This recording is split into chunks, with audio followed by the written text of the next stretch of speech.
रहीम और तुम अपने परवरदिगार की कौन कौन सी नेमतों को जुटलाओगे। आज है प्रोग्राम 10.13 राइट अ प्रोग्राम। आपने एक प्रोग्राम लिखना है that inputs name age and address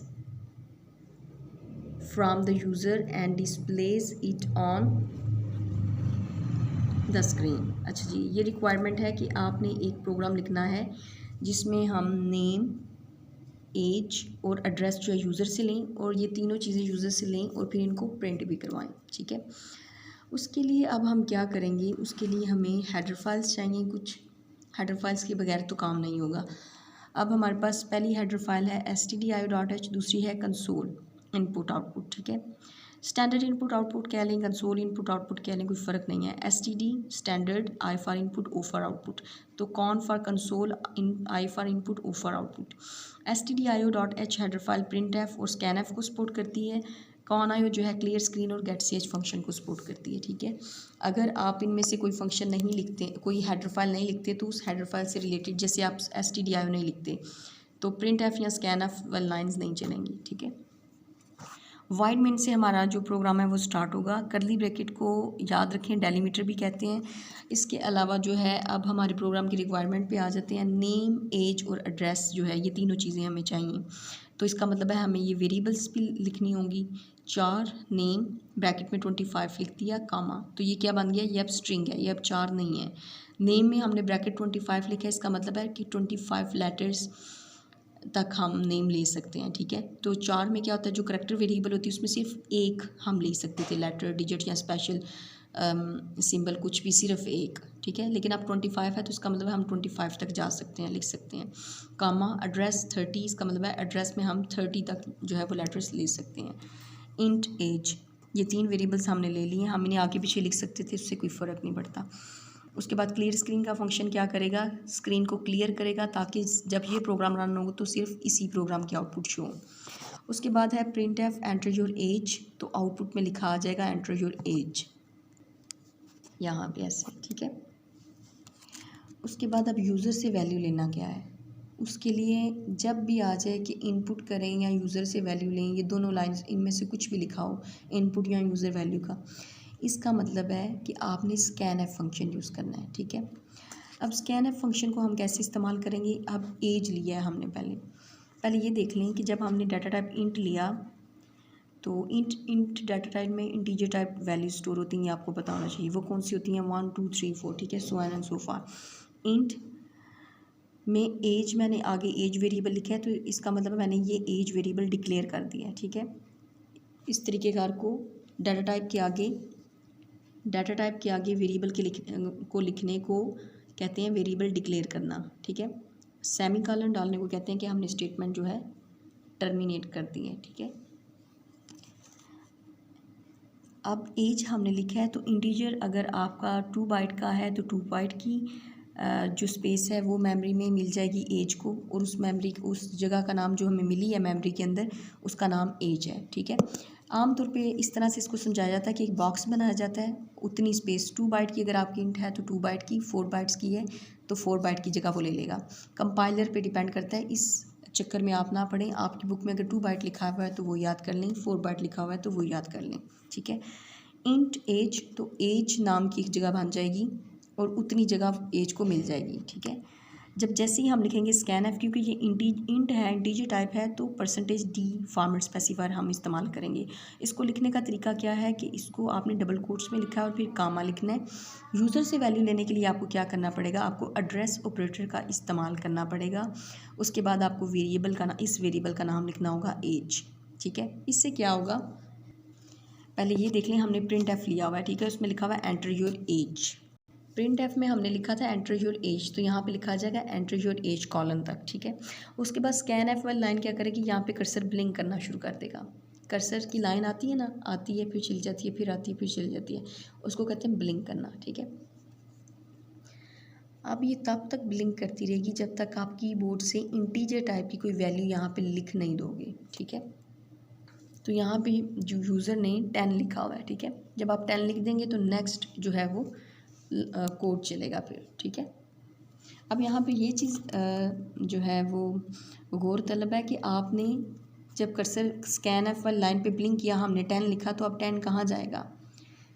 ये एड्रेस है एज का, एड्रेस ऑपरेटर यूज़ किया हुआ है, एज वेरिएबल लिखा हुआ है। तो मैंने आपको यहाँ पे क्या चीज़ बताई थी, जब वेरिएबल डिक्लेयर करते हैं तो क्या होता है, इंट जो डाटा टाइप की जितनी भी बाइट्स होती है ना, उतनी बाइट की जगह जो है वो मेमोरी में मिल जाती है, किसको? वेरिएबल को। इंट की कितनी? 2 बाइट समझ लें, ठीक है। 2 बाइट की जगह जो है वो हमें मेमोरी में मिल गई है, और उस मेमोरी का नाम क्या है? एज, जो वेरिएबल का नाम आपने लिया, ठीक है। और हमने क्योंकि एड्रेस एज लिखा था और उसकी जगह पे हमने 10 लिखा है, जब कर्सर ब्लिंक किया है तो 10 कहाँ पे स्टोर होगा? मेमोरी में जो एज वाला बॉक्स है ना, एज वाली जो जगह बनी हुई थी वहाँ पे 10 स्टोर हो जाएगा, ठीक है। एज में 10 स्टोर हो गया, ठीक है। नेक्स्ट है print F enter your name, तो ये एज इट इज़ लिखा आ जाएगा, वैसे का वैसा लिखा आ जाएगा। स्कैन एफ में जो है हम %s, क्योंकि ये स्ट्रिंग है ना, ये 4 नहीं है, हमने ब्रैकेट में 25 लिख दिया है, तो इसलिए ये s यूज़ होगा यहाँ पे %s।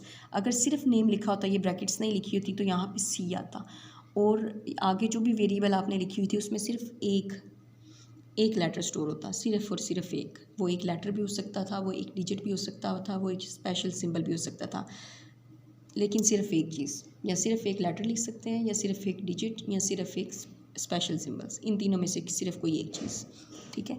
लेकिन क्योंकि हमें नेम लिखना है तो आपको पता होगा कि नेम में सिर्फ एक लेटर नहीं आता, ज़्यादा लेटर्स आते हैं, इसलिए हमने ब्रैकेट लेके 25 कर दिया और 4 को हमने स्ट्रिंग बना दिया, तो इसलिए यहाँ पे %s डबल कोट्स में आएगा, फिर कामा, उसके बाद यहाँ पे सिर्फ नेम लिखा हुआ है, ऐसे नहीं चलेगा काम। मैंने आपको समझाई ये बात कि 4 के पास जो है, क्योंकि ये स्ट्रिंग हो गया ना, तो अब स्ट्रिंग की जितनी भी बाइट है ना, वो उतनी बाइट की जो है वो जगह मेमोरी में हमें मिल गई है, और उसका नाम नेम है, उस जगह का नाम नेम है, ठीक है। और यहाँ पे अगर आप सिर्फ नेम लिखोगे तो ये लाइन तो नहीं चलेगी, आपको यहाँ पे एड्रेस ऑपरेटर लिखना पड़ेगा। एड्रेस ऑपरेटर क्या करेगा, जहाँ पे आपने नेम और मेमोरी ली हुई है ना, सपोज कर लें बेटे यहाँ पे बॉक्स बना हुआ है, उस बॉक्स का नाम है नेम, ठीक है। उस नेम के अंदर जो है आप यहाँ इसको हवाला देने के लिए, इस नेम को हवाला देने के लिए यहाँ पे एड्रेस ऑपरेटर लगाना पड़ेगा।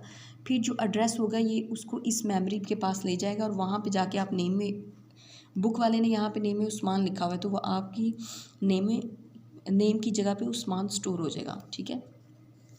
उसने लिखा हुआ enter your name, cursor blink करेगा, फिर यूज़र यहाँ पे उस्मान लिखेगा, उस्मान नेम वेरिएबल के अंदर स्टोर हो जाएगा, ठीक है। इस चीज़ को याद रखें, यहाँ पे आपने एड्रेस ऑपरेटर लिखना है, ठीक है। कहाँ पे? ये नेम वेरिएबल से पहले। नेक्स्ट है print F enter your address, ये ऐसे कैसे लिखा आ जाएगा एंटर योर एड्रेस, और फिर स्कैन एफ की लाइन से क्या होगा कि कर्सर ब्लिंक करेगा। लेकिन पहले देख लेते हैं कि स्कैन एफ की लाइन में है क्या। %s है क्योंकि स्ट्रिंग है हमारे पास, एड्रेस कामा, हाली एड्रेस नहीं लिखना, एड्रेस से पहले क्या लिखना है, एम्परसैंड इसको बोल लें, यहाँ आप एड्रेस ऑपरेटर बोलें, वो लिखेंगे तो ये यहाँ पे फिर कर्सर ब्लिंक करेगा। आप जो भी एड्रेस लिखेंगे, तो बुक पे उसने फैसलाबाद लिखा हुआ है, तो आप कुछ भी लिख सकते हैं, ठीक है। इससे हमने यूज़र से ले लिए हैं 3 इनपुट। जो यूज़र से हमने इनपुट्स लिए हैं वो है 10, उस्मान और फैसलाबाद। अब जो हमारा प्रोग्राम था उसकी रिक्वायरमेंट है कि आपने उसको डिस्प्ले भी करवाना है, तो नीचे जो 3 लाइन है, your name is Usman, your address is Faisalabad, your age is 10, ये अब हम डिस्प्ले करवाते हैं। अच्छा जी, यूज़र से हमने वैल्यूज़ ले ली हैं, अब हम जो है इसको डिस्प्ले करवाते हैं। प्रिंट एफ में लिखेंगे जी योर नेम इज़ %s, ठीक है। %s इसलिए लिखा है क्योंकि आगे जो वेरिएबल में जो भी वैल्यू स्टोर है वो स्ट्रिंग टाइप है, तो इसलिए ये %s लिखेंगे तो इसकी मदद से ही वेरिएबल की जो वैल्यू है वो प्रिंट होगी, ठीक है।